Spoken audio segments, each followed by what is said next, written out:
Tiwala raw ang sagot para mas tumibay ang relasyon. Ang pangit nga lang sa pakiramdam kung hirap kang ibigay yon sa iyong kapareha. Ikaw, kabarangay, kaya mo bang magtiwala sa iyong karelasyon kahit na alam mong puno ka ng pagdududa?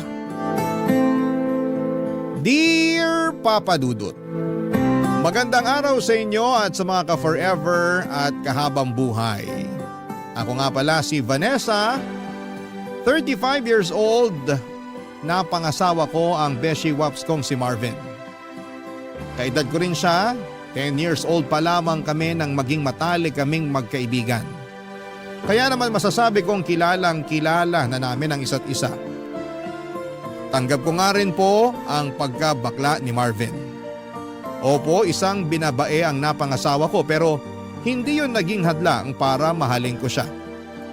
Hindi yon naging hadlang para makita kong magiging mabuti siyang asawa. Mabilis lamang ang mga pangyayari. Isang araw ay nagulat na lamang ako na inamin sa akin ni Marvin na gusto na niyang maging straight at mag-asawa ng babae. Isang araw ay nagulat na lamang ako nang sabihin niya sa akin na gusto na niya akong pakasalan. Wala pa kaming relasyon noon pero sinabi niyang maitatawid namin ang pagsasama namin dahil matibay ang pundasyon ng pagkakaibigan namin. Pumayag ako, lagpas 30 na ako noon. Gusto ko na rin namang mag-asawa. Hindi ko pinagsisihan na umuo ako kay Marvin. Kahit sabihin pang marami ang mga humusga sa tibay ng relasyon naming dalawa. Marami ang nag-iisip na panandalian lamang ang magiging relasyon namin dahil siguradong babaluktot daw muli si Marvin. At ako naman daw ay hindi makukontento sa pagsasama namin. Dahil alam ko raw na iba ang hanap ni Marvin sa isang asawa. Kibit balikat na lang kami sa mga sinasabi ng iba dahil gusto naman naming panindigan ang desisyon namin. Kaya lang isang araw ay nagsimula na ako magduda sa kanya, Papa Dudut. Natakot na ako sa kahihinatnan ng relasyon namin. Nangyari yon nang tulungan ko siyang mag-ayos ng mga gamit niya isang buwan pagkatapos naming ikasal. Papa Dudut.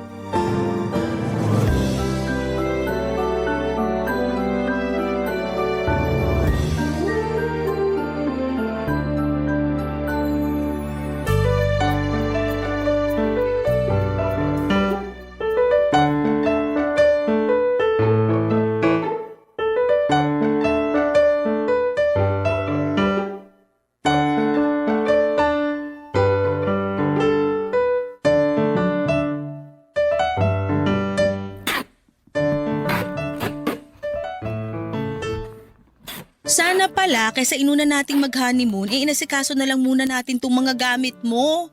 Natambakan tuloy tayo ng gagawin ngayon. Late din kasi pinadala ni Mama itong mga gamit ko. Mas inuna kasi nila ni Papa na mag-honeymoon. Competitive sila ha? Nakikisabay sa honeymoon? Bagong kasal lang yan? Tinitesting lang yung mga tuhod nila kung lumalaban pa. Isusumbong kita pag nakita-kita tayo next month. Ipapahamak ko talaga ang asawa mo. Kaya mo yun? Asawa? Oh, bakit? Naninibago lang. Naninibago pa rin. Isang buwan na tayong kasal ah. Sanay ako bilang beshiwap mo. Alam mo yan. Pwede pa rin naman tayo maging mag-beshiwap eh. Magandang araw na maging mag-best friend na mag-asawa. Pampatibay ng relasyon. Hindi ba tiwala ang nagpapatibay ng relasyon? Akala ko nga chismis ang pampatibay ng relasyon eh. Ay nako, tapusin na nga lang natin tong pag-ayos ng gamit mo para makapagpahinga na tayo. Mabuti pa nga para makapagkadal na mamaya. Sayang ang lamig ng panahon kung hindi mapapakinabangan. Char! Huwag ka na nga magsabi ng char. Baka may makarinig at sabihin na pumipitik na uli ang mga daliri mo. Ay wala akong pake. Char! Ewan ko sa'yo. Pag ikaw nahipa ng hangin pabalik sa dating kasarian mo, naku lang talaga. Abot mo na nga sa akin yung karton dyan sa tabi mo para masimulan ko ng iligpit laman yan. O heto, dahan-dahan ha. Mabigat to. Ano ba laman itong karton na to? Napakabigat. Hindi ko natanda. Check mo na lang. Ano nga ba laman ito? Make-up? Bestida? High heels? Ah, yan pala laman yan box. Doon mo na lang ilagay sa dulong cabinet kasama ng mga ibang abubot ko. Bakit meron pa rin itong mga to. Bakit ko naman kasi tatapon yan? Pwede pa naman niya magamit. Bago pa nga ang iba dyan eh. Lalo na yung mga makeup. Balak mo pa rin bang gamitin tong mga to? Pwede mo naman gamitin. Halos magkasing tangkad at magkasing katawan naman tayo. Kasya sa'yo yung mga yan. Ang iksi ng mga bestida mo. Hindi ako nagsusuot ng ganito. Takot ka bang kabagin dahil sa sobrang iksi? Isuot mo na lang kapag summer. Pag magbabakasyon tayo sa probinsya namin. Ipamigay mo na lang. Hindi naman ako nagsusuot talaga ng ganito. Kung ayaw mo isuot, itago mo na nga lang yan doon sa dulong cabinet. At bakit kailangan pa nating itago hindi naman na magagamit? Sayang lang yung space sa cabinet para sa mga to. Ipamigay na lang talaga. Ayoko ipamigay kasi pinaghirapan kong bilhin yan. Branded kaya yung mga yan. Itago na lang para may remembrance ako kung ayaw mong gamitin. Remembrance? Gusto mo pa rin talagang maalala nakaraan mo? Parte na ng pagkatao ko nakaraan ko. Issue ba sa'yo ang kasarian ko noon? May problema ba? Wala naman. Sige, lalagay ko na lang to sa dulong cabinet. Baka magbagong isip ko at magamit ko rin balang araw tong maiiksing bestida. Pati yung mga makeup gamitin mo na bago mag-expire. Bagay sa'yo yung mga shade na yan lalo na yung rose pink blush on at taupe contour. Mas babae ka pa talaga sa akin. Pula at pink lang ang alam kong kulay sa makeup. Ikaw may nalalaman ka pang rose pink at taupe. Well, masyadong gifted sa kulay at kakikayan tong mister mo eh. Char.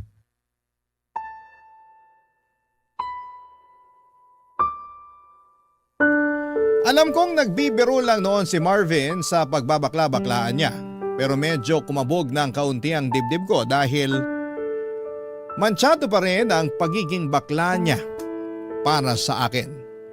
Recent lang kasi siya nagbagong buhay, Papa Dudut. Siguro doon pa lang ako noon nilamon ng mga sabi-sabi na mga kakilala namin na isang araw ay muling magbabalik loob si Marvin sa pagiging binabae. Para mawala ang pag-overthink ko ay nag-focus na lamang akong muli sa pag-aayos ng gamit ni Marvin, Papa Dudut. Marami pa ako nakita roon ng mga gamit niyang pangbabae. Hindi na lang ako umiimik at nilagay na lamang lahat sa dulong cabinet. Umaasa ako na hindi na yon magagamit pa ni Marvin. Umaasa ako na isang araw ay siya na ang magdidesisyon na ipamigay na lamang ang mga yon kaysa gawing remembrance sa naging buhay niya noon. Natatandaan ko pa na kasama ako noon lagi ni Marvin na bumili ng mga damit na pangrampa niya. Ako lagi ang tumutulong sa pagbibitbit ng mga pinag-shopping niya para sa pageant na sinasalihan niya noon.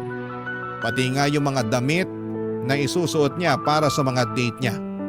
Ako rin, Papa Dudut, ang kasama niya sa pagbili noon.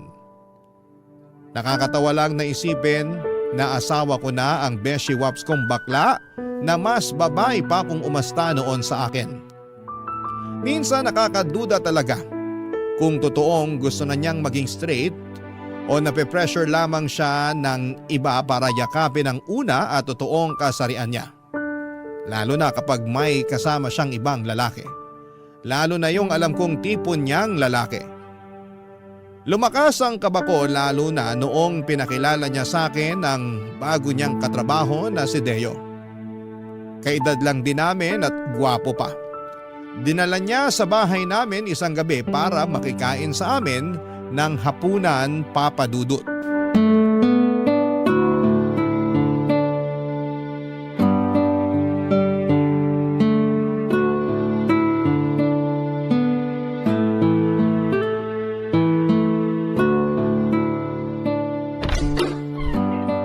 Vanessa, nakauwi na ako.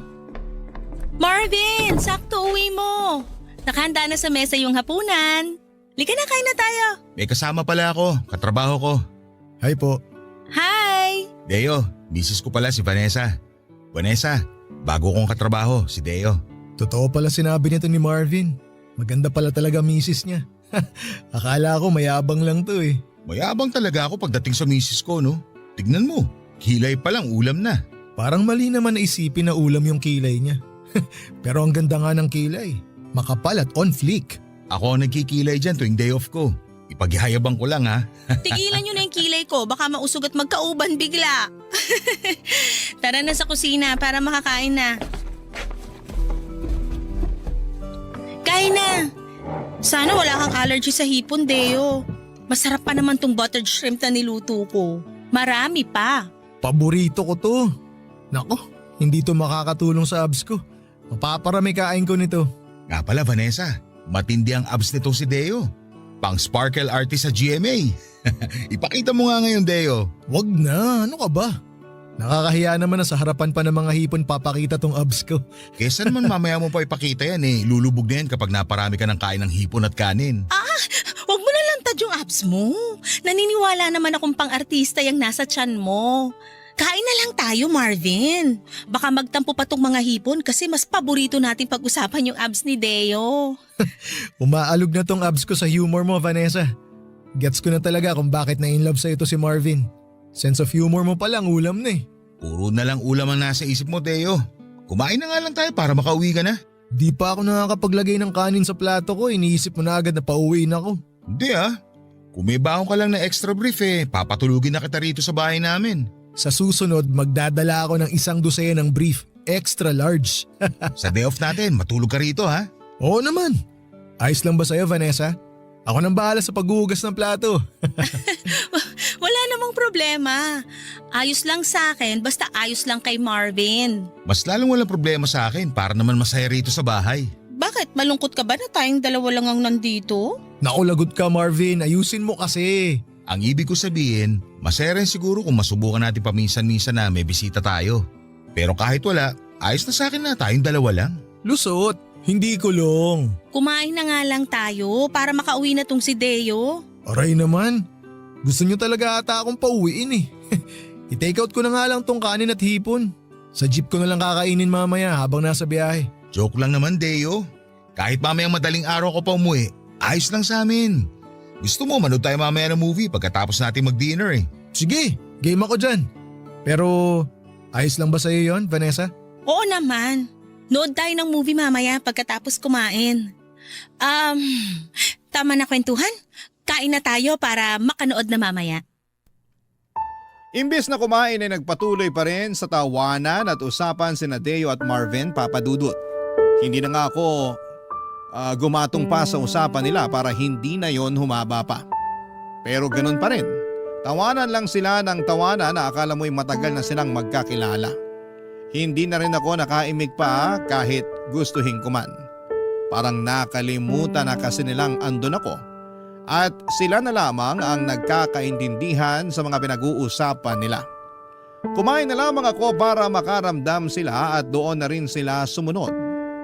Akala ko kapag nagsimula na silang kumain ay hindi na sila magkwekwentuhan. Pero hindi yun nangyari, Papa Dudut. Sumigi pa rin sila ng sumigi sa usapan. Late na tuloy kaming natapos kumain. Inaantok na ako noon pero ayaw pang umalis ni Deo. Gusto pa niyang manood ng TV at sinamahan tuloy namin siya. Ni Marvin na tuwang-tuwa rin. Habang magkakasama kami ay para ako naging third wheel sa kanila. Naalala ko bigla noong mga panahong third wheel ako kay Marvin at sa mga naging boyfriends niya. Ako lagi noon ang bumabangka sa kwentuhan dahil madalas ay nagkakahiyaan silang magkakarelasyon. Noong time na kasama namin ni Deo ay parabang naulit ang nakaraan. Ang kaibahan lamang, silang dalawa ni Marvin ang bumabangka sa usapan samantalang ako ay tahimik lang. Hindi ko noon alam ang mararamdaman. Nakikita kong masaya si Marvin kasama ang kaibigan at katrabahong si Deo. Pero ang sakit lang na makitang parang mas masaya siyang kasama si Deo kesa sa akin ang mismong asawa niya. Mas lumalim lang tuloy ang selos at pagdududa ko, Papa Dudut, kung totoo ba ang kagustuhan ni Marvin na magbagong buhay na. Papa Dudut. Barangay Love Stories. Barangay Love Stories. Sa pagdaan ng mga araw, Papa Dudut, ay hindi ko sinabi kay Marvin ang totoong nararamdaman ko. Takot akong magising ang pagkabakla niya oras na maparami ang oras na kasama niya si Deo. 6 na araw pa naman sa loob ng 1 linggo kung magkasama sila sa trabaho. Hindi ko alam kung ano ang ginagawa nila sa tuwing magkasama sila sa opisina. Madalas akong napapraning lalo't nasa bahay lamang ako palagi. Naka-work from home kasi ako at halos wala naman akong ginagawa masyado sa trabaho ko. Kaya mas dumadami tuloy ang oras ko sa pagdududa at pag-overthink. Inisto ko pa nga ang Facebook ni Deo at lumaki ang insecurity ko nang makita ko ang mga halos hubad na larawan nito sa Facebook. Ganon na ganon ang mga itsura ng mga naging karelasyong lalaki ni Marvin noon. Hindi ko na alam kung ano ang gagawin ko para makapagtiwala akong muli kay Marvin. Sinubukan ko namang pigilan ang nararamdaman ko kaya lang masyado yung nagsusumigaw. Lalo na kapag nakikita ko si Marvin na may nakakasalubong na ibang lalaki. Bukod kasi kay Deo ay madalas na rin akong magselos sa mga lalaking nakakasalamuha ni Marvin. Pati na yung mga nasasalubong namin ay biktima na rin ang pagdududa ko. Noong una ay kinikimkim ko lamang ang selos ko hanggang lumalim na yon ng tuluyan. Isang araw nasa mall kami naglalakad at nagpababa ng mga kinain namin, pauwi na rin sana kami noon nang biglang tumawag si Deo kay Marvin. Pansamantala kaming nahinto sa paglalakad para makipag-usap si Marvin kay Deo. Napansin ko ang kakaibang ngiti ng asawa ko nang magkausap silang dalawa. Muli Papa Dudut, aaminin ko na nagselos ako.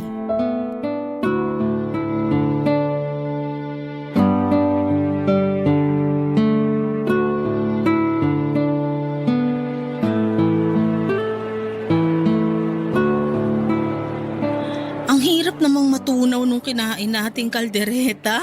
Sinabi mo pa, lumalaban pa rin yung karne ng baka sa tiyan ko. Baka bukas ko na ito maburot mailabas. Ang hirap talaga pag nagkakaedad. Hirap nang matunawan. Hoy, bata pa tayo no? 35 pa lang tayo. Kung makapagsalita ka naman dyan, akala mo kailangan na natin kumuha ng senior citizen ID. Kasi naman, isang oras ang mahigit nung umalis tayo sa resto na kinainan natin. Pero parang barado pa rin yung sikmura ko. Kinulang yata tayo sa tubig. Maghanap nga muna tayo na mabibilhan ng tubig. Buti pa nga. Teka, tumatawag si Deo. Sagutin ko lang saglit ha. Sige, gumilid muna tayo para hindi makakaabala sa mga naglalakad. Sige. Hello Deo. Marvin, nasan ka? Andito kami sa mall ni Vanessa. Katatapos lang namin kumain. Bakit? Ay, nagde-date pala kayo. Pasensya ka na. Naistorbo ko pa ata kayong dalawa. Hindi ka nakaistorbo. Ikaw pa ba? Lagi ako may oras para sa'yo. Salamat naman kung ganun. Napatawag ako kasi imbitahan sana kita sa Sabado kung pwede ka. Anong meron? Birthday ng nanay ko. Alam mo namang tuwang-tuwa sa'yo si nanay. Baka naman pwede mo mapagbigyan. Huwag ka na mag-abala sa regalo. Ayos na kay nanay na nandun ka. Game! Anong oras ba? Alas 4 ng hapon ng simula. Pwede mo naman nagaan para makisali ka sa inuman namin ng mga pinsan ko. Gusto ko yan. Matagal na rin ako hindi nakakainom. Kailangan na mababad sa gin ng lalamunan ko para makaramdam naman ng init at hagod. Ako na bahala sa alak at pulutan. Mananawa ka. O sige na, tuloy nyo na yung date nyo ni Vanessa. Pasensya na ulit kung naistorbo ko kayo ha. O paano? Bye! Bye! Nakarinig ako ng inuman Inimbitahan ako ni Deo para sa birthday ng nanay niya sa Sabado. Punta ako ha. Hindi ako magpapagabi, promise. Nakilala mo na pala yung nanay ni Deo? Oo. Dumidiretso kasi kami madalas ni Deo sa bahay nila pagkatapos ng trabaho. Kaya pala lagi kang late kung umuwi. Dumadaan ka pa kina Deo. Hindi naman palagi. Sa tuwing naghahanda lang ng merienda ang nanay niya. Kaya ngayon, super close na kayo ng nanay niya. Oo. Kaya naimbitahan na tuloy ako sa birthday niya sa Sabado. Akala ko ba manonood tayo ng sine sa Sabado? Pwede namang manood na tayo ngayon. Parehas lang naman yung palabas ngayon at sa Sabado. Pagbibigyan ko lang yung nanay ni Deo. Ang bait kasi nun eh. Nakakayan tumanggi at baka magtampo. Alam mo naman ang mga matatanda. Lagi na nga kayong magkasama ni Deo eh. O bakit naman ganyan ka magsalita? Mas maganda ngang lagi kami magkasama eh. Kaysa naman mambabae ako, di ba? Mambababae ka? Bakla ka naman.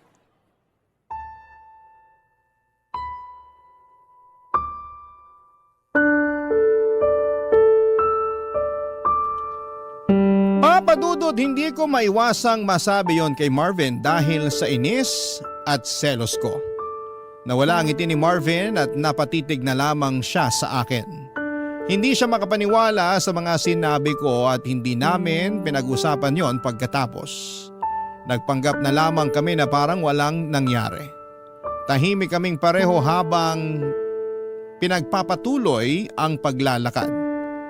Alam naming nagbago ang mood namin pero wala ni isa sa amin ay walang gustong umamin.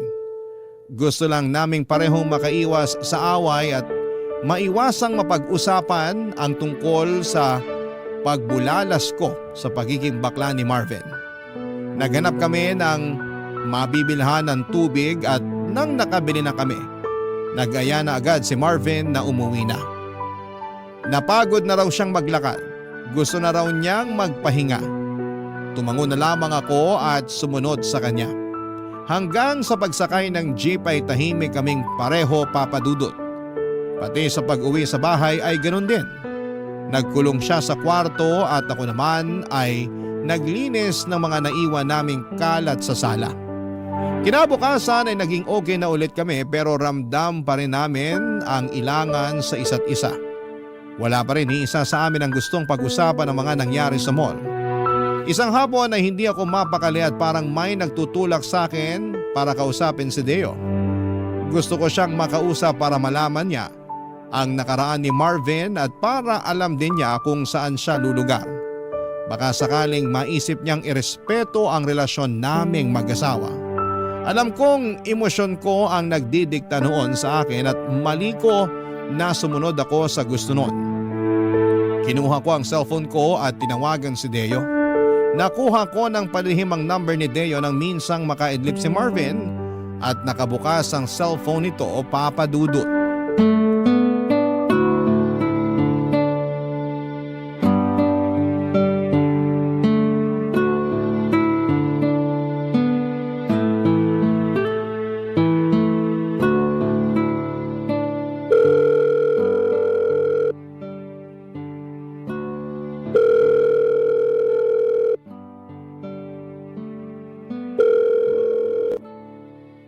Hello?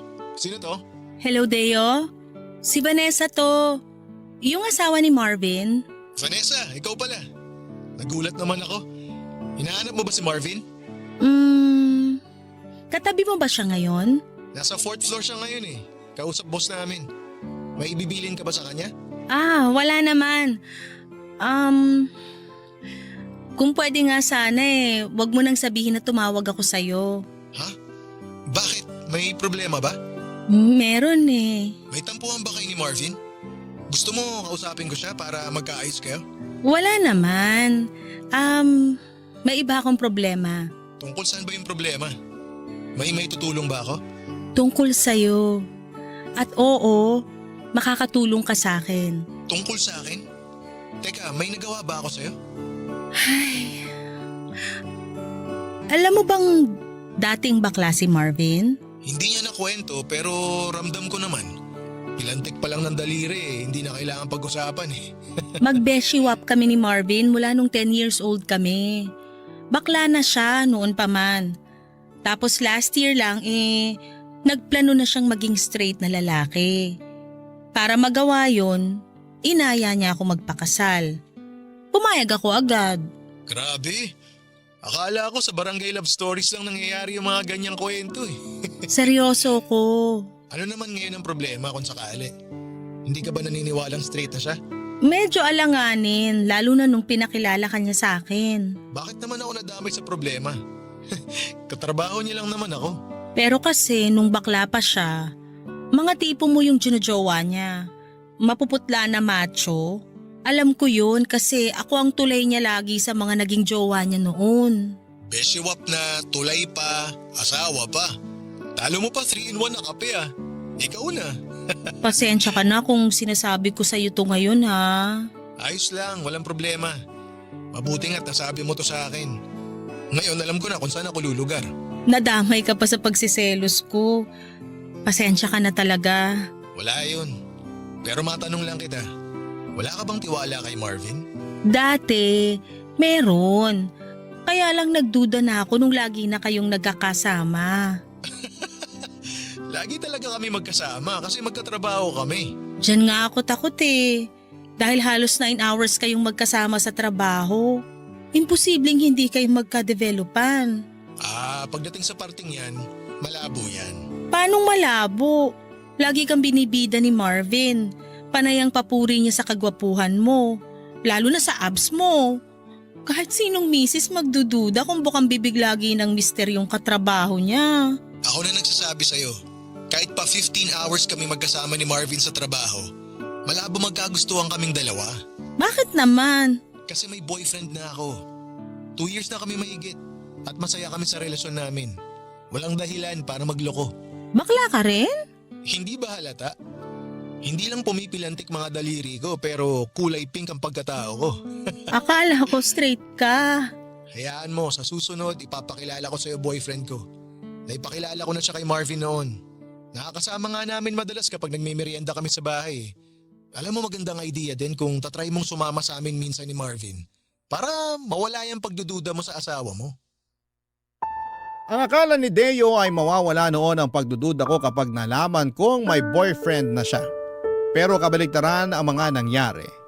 Mas lalo akong nakaramdam ng selos at mas lalo akong kinabahan. Kung bakla rin pala si Deo ay mas malaki ang chance na magka-developan sila ni Marvin. Kahit sabihin pang may boyfriend na si Deo, pero dahil uso ang cheating ngayon ay hindi ako pwedeng maging kampante. Tinapos ko na kaagad ang tawag dahil halos hindi na ako makahinga dala ng sobrang kaba. Pagkatapos noon ay sinubukan ko na lang na mag-focus sa trabaho ko pero hindi yun nangyari. Ang utak ko ay nakalipad sa future. Iniisip kong balang araw ba ay makakayanan kong tanggapin pag nagka-developan na sina Marvin at Deo. Parang nanikip ang dibdib ko sa iniisip ko. Mahal ko na si Marvin at wala akong ibang gustong mangyari kundi ang maalagaan ang pagsasama naming mag-asawa. Kinagabihan ay umuwi si Marvin na kasimangot ito at halatang galit. May kutob akong sa akin siya galit at tama naman ako. Alam pala niyang tinawagan ko si Deo. Hindi raw napansin ni Deo na nakabalik na si Marvin mula sa 4th floor at nasa likuran lang siya nito habang magkausap kaming dalawa sa cellphone. Narinig ni Marvin ang pag-a-assure sa akin ni Deo na walang pwedeng mangyari sa kanilang dalawa dahil may boyfriend ito. Guilty ako noon at panay ang sorry ko pero inis na inis pa rin si Marvin sa akin. Sa sala siya natulog at iniwasan niya ako hanggang kinabukasan. Nahiya ako sa ginawa ko at hindi ko alam kung papaano makakabawi sa asawa ko sa ginawa ko sa kanya. Papadudot nagsisisi ako kung bakit hinayaan kong magpadaig sa emosyon ko. Nagkaroon na tuloy ako ng lamat. Ang pagsasama namin ng asawa kong si Marvin, papadudot. Barangay Love Stories. Barangay Love Stories. Nagkaayos din naman kami ni Marvin pero hindi na kami katulad ng dati, papadudot. Nagbago na siya sa akin at alam kong dala yon ng kawalan ko ng tiwala sa kanya. Kilala ko si Marvin, ang pinakaayaw niya sa lahat ay ang mga taong pinagdududahan siya sa kahit na anong paraan at kadahilanan.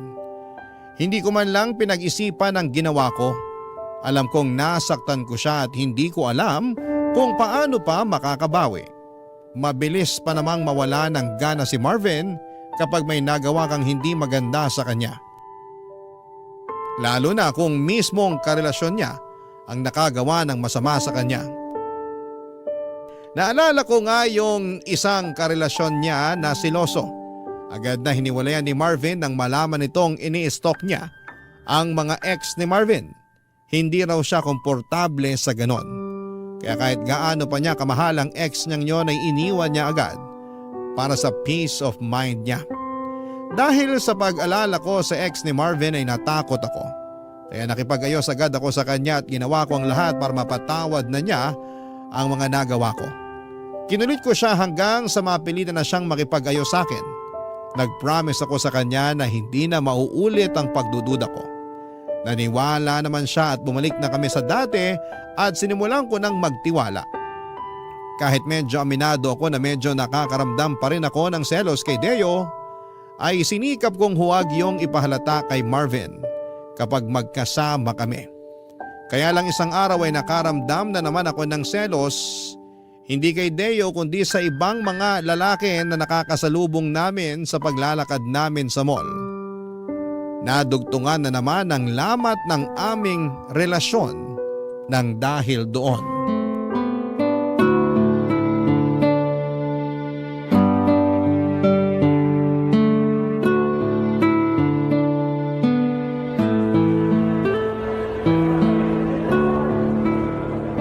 Pwede ba tayong dumaan sa second floor? Bibili lang ako ng bagong casing ng phone ko. Sure ka? Mas mura kaya online. Umorder ka na lang, free shipping pa. Sale pa naman bukas. Pwede, pero check pa rin natin dito. Maaga pa naman eh. Okay, pero dalang muna tayo sa pharmacy. Bibili lang ako ng vitamins ko. Ay sakto, ubus na rin yung vitamins ko. Oo nga pala, O ano yon? wala. May nasalubong ka lang na gwapo na tahimik ka na bigla? Ano na naman ba ang pinupunto mo? Wala naman. Huwag mo sabihin pinagsisilosa mo yung nasalubong natin. Masama ba? Natahimik ka nung dumaan siya eh.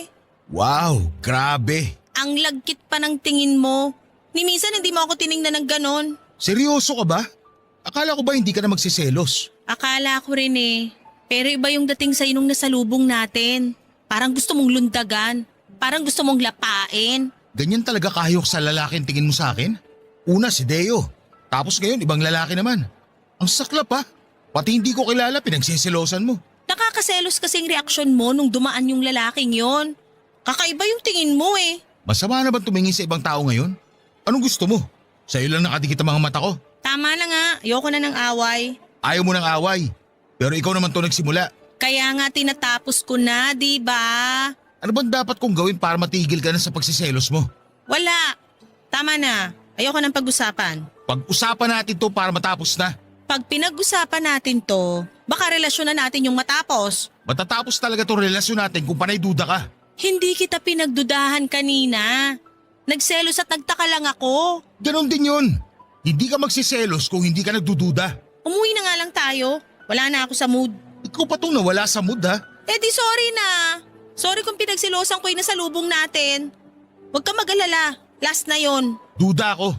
Pag nasimula mo na magselos, tuloy-tuloy ka na. Ganyan ka sa ex mo dati.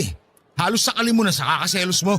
Alam mo naman palang selosa ako dati pa. Pero bakit pinakasalan mo pa ako? Kasi akala ko, bilang ilang dekada na tayo magkaibigan, buo na ang tiwala mo sa akin. Hindi ka pa ba tapos dumakdak?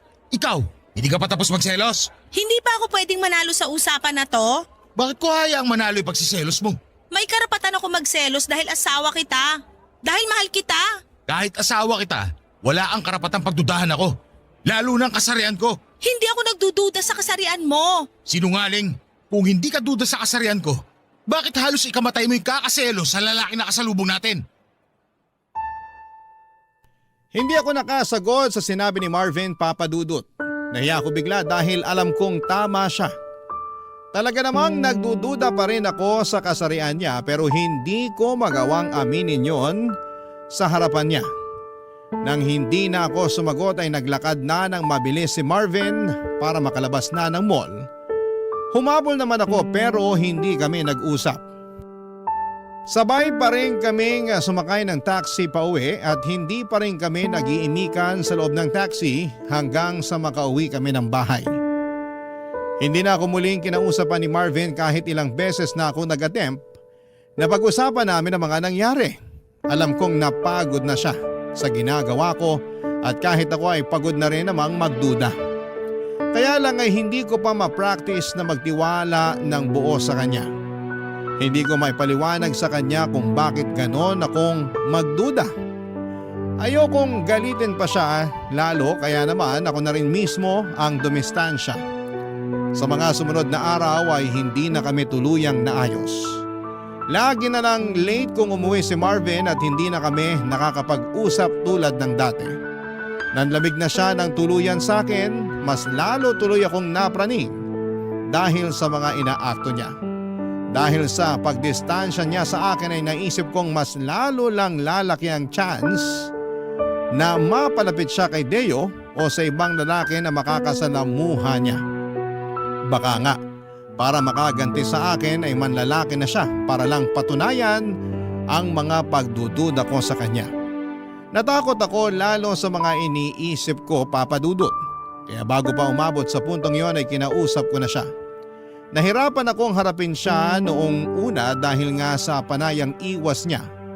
Pero napilitan din siya na makipag-usap sa akin nang ma-realize nito marahil na hindi na namin pwedeng iwasan ang isyo na namamagitan sa aming dalawa. Nagkausap na ulit kami at sinikap na ayusin kung ano man ang naging gusot noong nakaraan, Papa Dudut.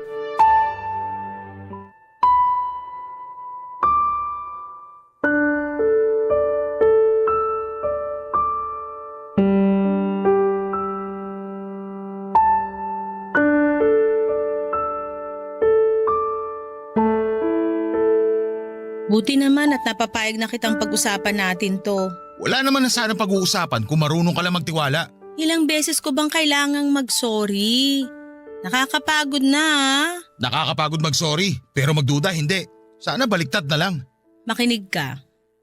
Alam kong hindi ko na mababawi yung pagdududa at pagsiselos ko sa'yo nung mga nakaraan.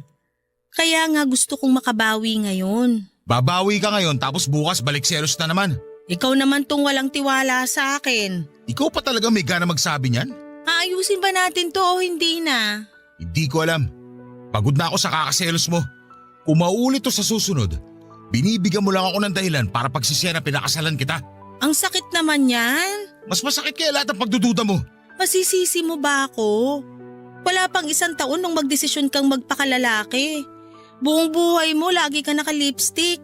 Lagi kang naghahabol sa lalaki. Diring-diri ka kapag nadidikitan ka ng dibdib ng babae. Wala ka talagang tiwala, no? Oo, aaminin ko hindi ganun kadaling panindigan to pagiging lalaki ko. Pero ginagawa ko.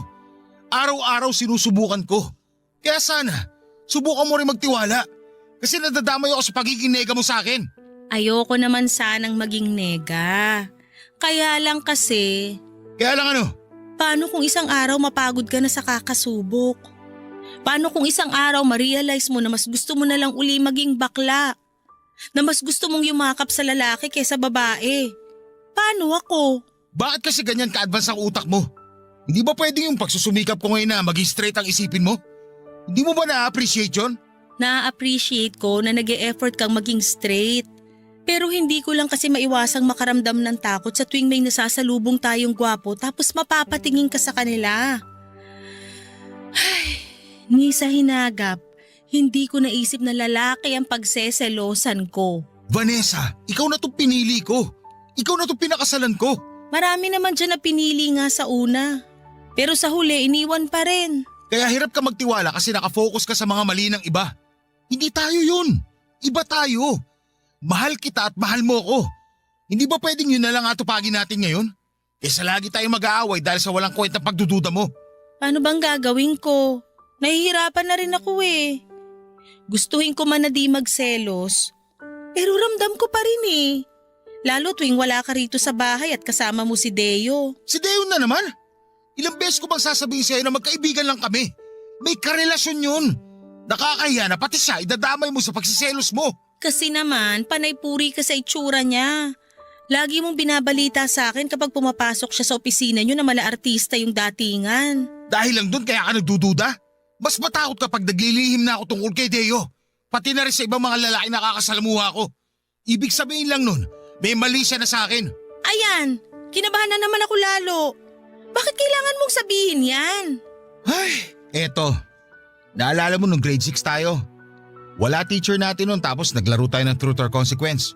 Naalala mo yung sinabi ko nun? Hindi ko na naaalala. O sige, para bumalik lang sa alaala mo.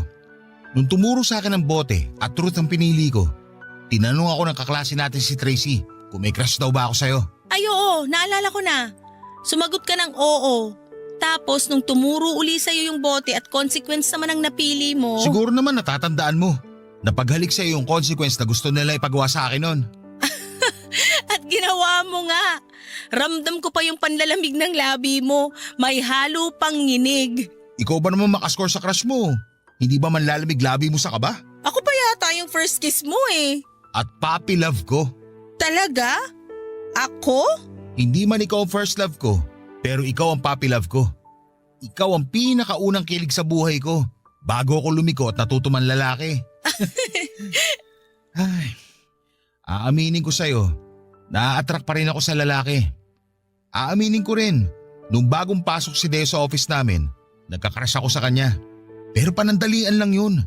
Nawala rin kagad na ma-realize ko na maayos pala siya na maging kaibigan. Hindi ko alam kung nakatulong ba yung sinabi mo sa pagiging selosa ko. Ito, hindi ko alam kung makakatulong pero susubukan ko. Walang halong biro.